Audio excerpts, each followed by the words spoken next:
La construction d'une terrasse en WPC a le niveau d'exigence 4.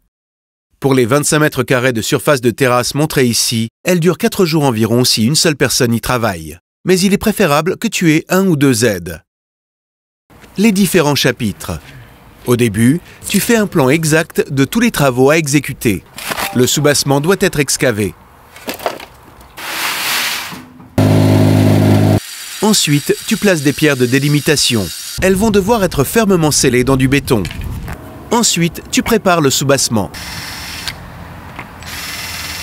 Les planches en WPC doivent être clipsées. Pour la finition des bords, tu utilises des profilés appropriés. Tu as besoin de pierres de délimitation, d'une toison de paillage, de dalles pour terrasse, d'une sous-construction en WPC, de planches en WPC et de profilés de finition latérale.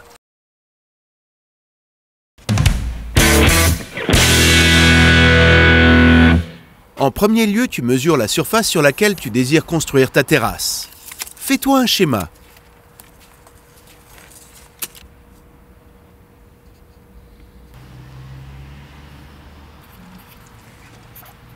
Délimite la surface en tendant un cordeau tout autour. Pour ce faire, enfiche des supports de délimitation à chaque coin. Fixe fermement le cordeau et ajuste l'angle droit en te servant d'une truelle de maçon.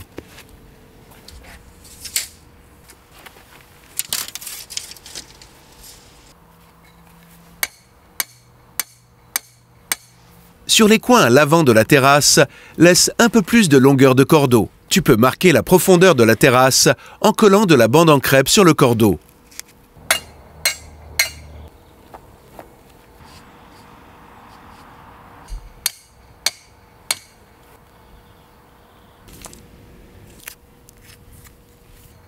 Ensuite, tu tends un autre cordeau parallèlement à la maison. De cette manière, les cordeaux s'entrecroisent au niveau des coins. La terrasse se construit en plusieurs couches, dont l'aspect est le suivant. Au moins 20 cm de gravillon ou d'un autre matériau antigel. Des pierres de délimitation, 4 cm de gravier, une toison de paillage, des dalles pour terrasse, des pattes de calage, une sous-construction en WPC et des planches en WPC. Prévois encore 6 cm pour la déclivité. À ce sujet, davantage d'informations plus tard. En additionnant le tout, ce sont 41 cm pour la terrasse représentée.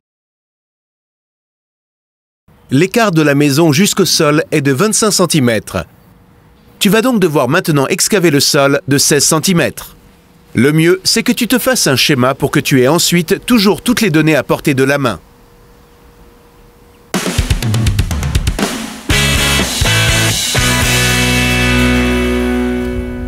Tu dois excaver le sol jusqu'à la profondeur requise. Par conséquent, creuse-la à la bêche.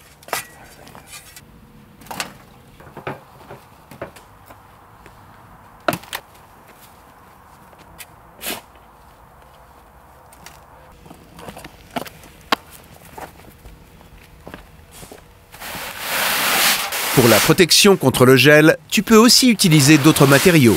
Par exemple, du gravillon recyclé. Pour que le mur de ta maison ne soit pas endommagé, protège-le par une feuille à bulles.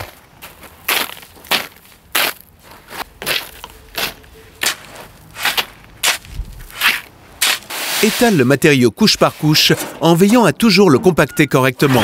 Ce travail va pouvoir t'occuper une bonne après-midi.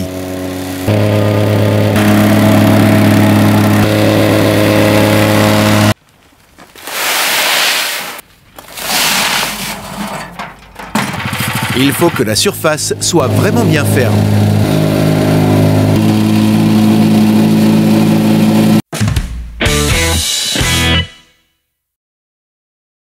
Dessine un trait de marquage de la hauteur finale de la terrasse. Avec la règle de maçon, reporte la hauteur à gauche et à droite.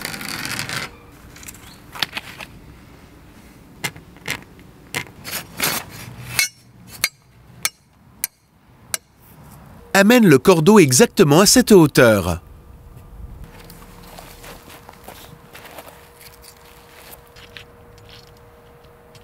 Toute terrasse a besoin d'une déclivité.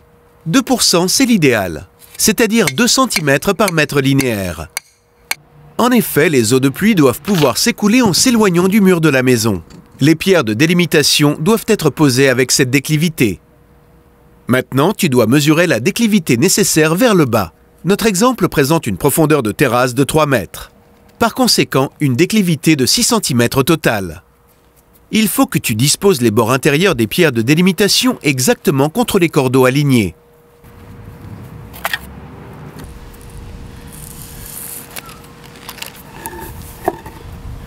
Lors de la coupe, porte des lunettes de protection et une protection acoustique.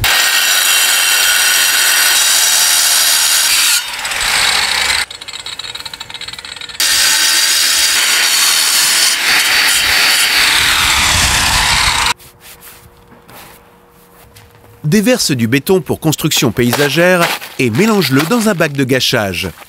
Pour les rapports de quantité, lis la description sur l'emballage.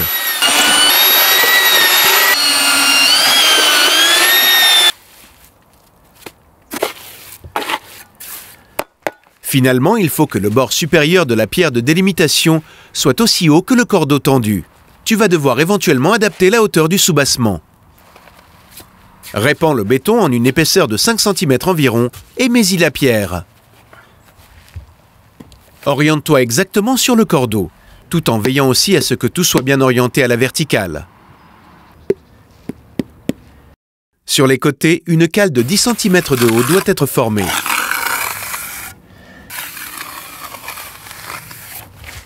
Et tu dois continuer ainsi jusqu'au bord avant de la terrasse.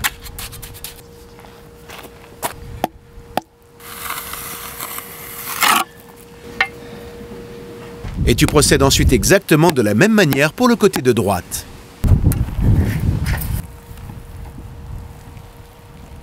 Pour terminer, tu fermes le pourtour avec la rangée avant.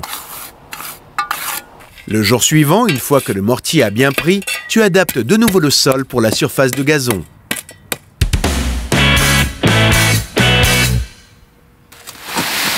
Tu vas devoir encore déverser à nouveau du gravillon en fonction de la hauteur finale que la construction va devoir atteindre.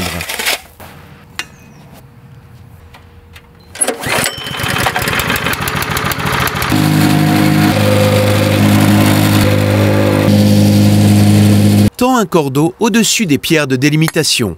Ainsi, tu peux mesurer la hauteur partout.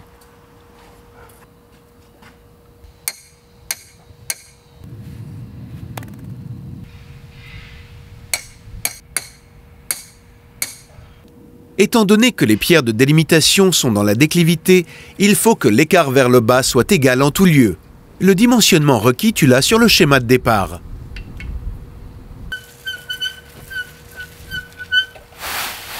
Pour une surface plane, tu dois maintenant répandre 4 cm de gravillon.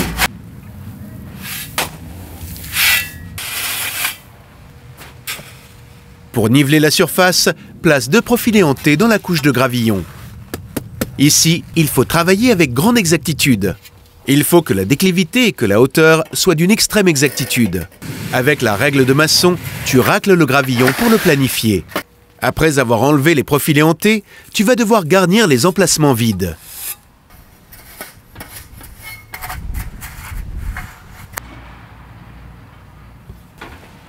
Pour que par la suite, des mauvaises herbes ne se mettent pas à pousser au travers de la sous-construction, tu dois dérouler la toison de paillage sur la surface. Chaque bande d'un tissé doit chevaucher de 10 cm l'une sur l'autre. C'est au plus tard, dès maintenant, que la position exacte des planches en WPC va devoir être déterminée. Nous posons des morceaux de planches de 1 et de 2 mètres de long en alternance. La sous-construction est transversale par rapport aux planches. Pour nous, elles doivent être écartées d'environ 30 cm au maximum. L'écart varie en fonction du fabricant. Là où 2 planches en WPC sont en bout à bout en face avant, tu dois placer 2 sous-constructions l'une à côté de l'autre. Si 2 sous-constructions sont en bout à bout en face avant, tu dois prévoir ici aussi un deuxième morceau. Si les deux se rencontrent, tu vas même devoir fixer 4 sous-constructions. La sous-construction est placée sur des dalles pour terrasse. Ici, un écart régulier doit être respecté. Le plus simple, c'est que tu poses tout d'abord les dalles aux extrémités dont tu vas avoir besoin dans tous les cas.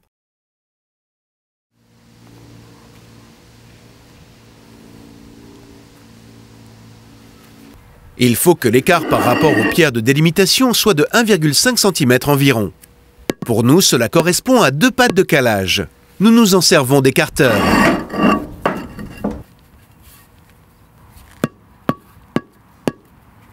Pour un positionnement rapide, tu peux te servir d'une planche en bois faisant office de gabarit d'écartement.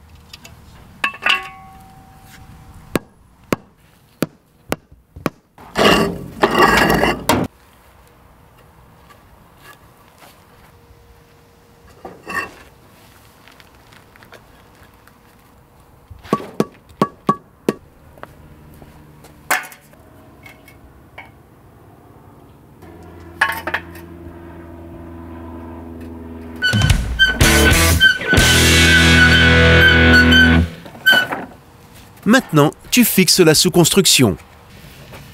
Surtout pense à l'écart par rapport aux pierres de délimitation ou aux murs de la maison. Ici aussi, tu peux y entrecroiser 2 pattes de calage. Découpe la sous-construction de sorte que les joints soient au milieu sur une dalle pour terrasse. Entre les 2 sous-constructions, il faut toujours qu'il y ait un écart de 3 cm environ.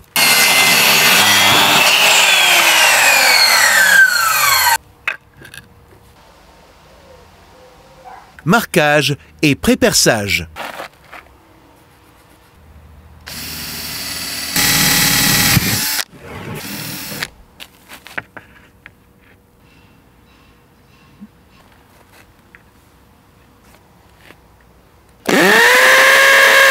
Après avoir procédé à un alignement exact, la sous-construction doit être chevillée dans la dalle pour terrasse. Intercale les pads pour y visser la sous-construction.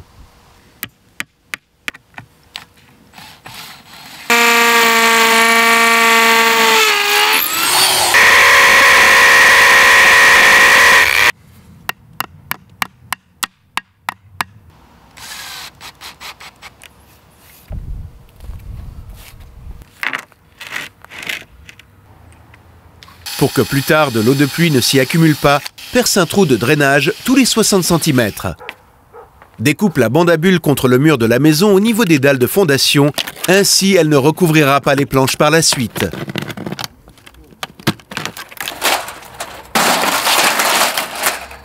Maintenant, tu prépares les profilés. Ils comprennent une partie inférieure et une partie supérieure pour le côté. Sur les faces avant des planches, ce sont des profilés en U qu'il faut monter. Ce cordon d'étanchéité doit encore être introduit entre le profilé et la planche en WPC. Il assure un écart de dilatation approprié. Veille de nouveau à ce que l'écart de 1,5 cm requis par rapport à la pierre de délimitation soit respecté. Marque l'endroit sur lequel tu désires placer le deuxième morceau.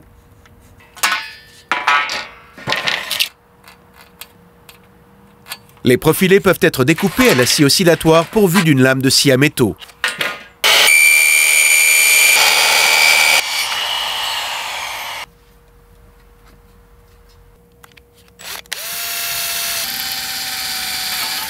Préperce à la fraise conique.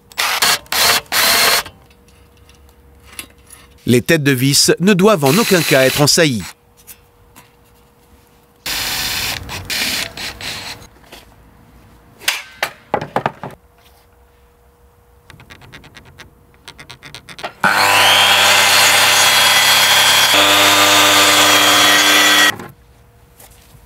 Avec la première planche, tu commences sur ce coin.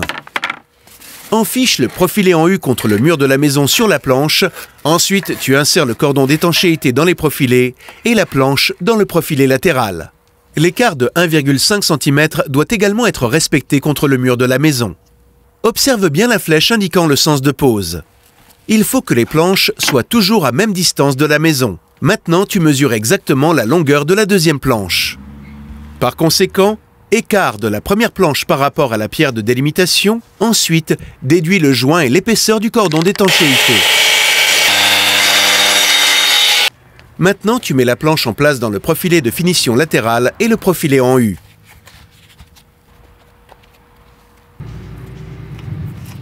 Enfiche les parties supérieures des profilés de finition latérale sur les parties inférieures et enfonce-les en les frappant légèrement au maillet.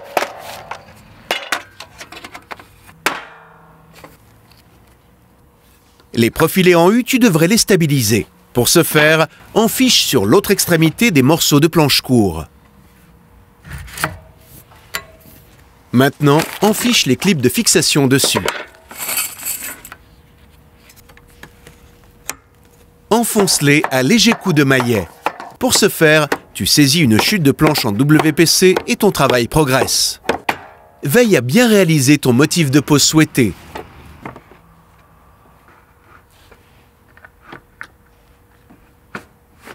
Sur le coin de la maison, nous allons devoir monter un profilé de dilatation.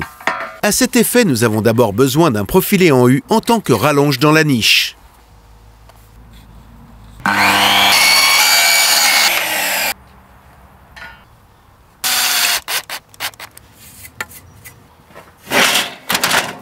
Le profilé de dilatation doit être exactement aligné sur le profilé en U.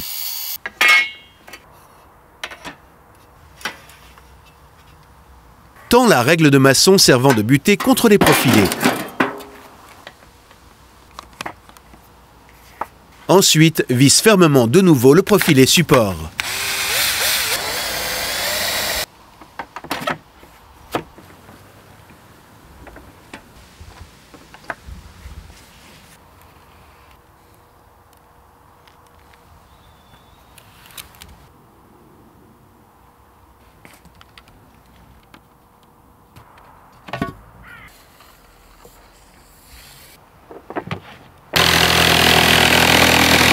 Adapte la dernière planche sans oublier le cordon d'étanchéité.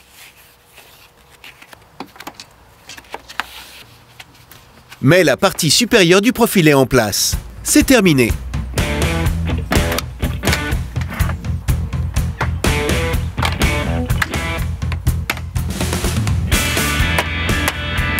Pose les planches suivantes jusqu'au bord latéral de droite et adapte la dernière rangée de planches sur le bord de gauche.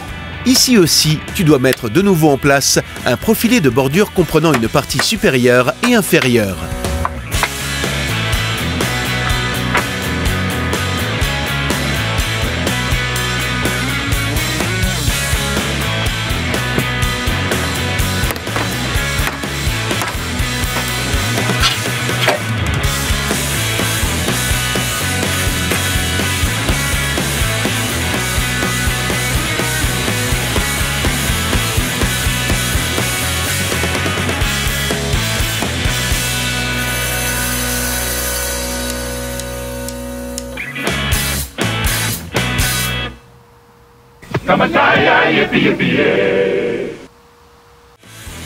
Tu vas trouver d'autres astuces et informations ici dans la compilation de liens.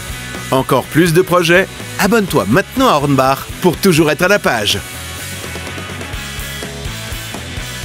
Alors, jusqu'au prochain projet avec l'atelier Bricot Hornbach.